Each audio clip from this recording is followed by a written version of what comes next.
మనిషి సాఫల్యాన్ని సాధించడానికి ముందు లక్ష్యాన్ని గుర్తిస్తాడు, ఆ తరువాత పథకాన్ని వేస్తాడు, అప్పుడు మార్గాన్ని ఎంచుకుంటాడు. వీలైనంతవరకు తను నడిచే మార్గంలో కష్టాలు తక్కువ ఉండేలా చూసుకుంటాడు.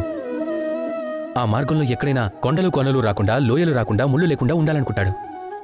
చివరికి అదే పెద్ద తప్పుగా మారి ముందుకొస్తుంది. ఎలా? చూడండి, ఎత్తుపల్లాలు లేని మార్గం తమరిని ఎక్కడికి తీసుకెళ్తుంది? నేరుగా గమ్యాన్ని చేరుస్తుంది. అలా అక్కడికి ఎవరైనా చేరుకుంటారో అందులో విశేషమే ఉంది.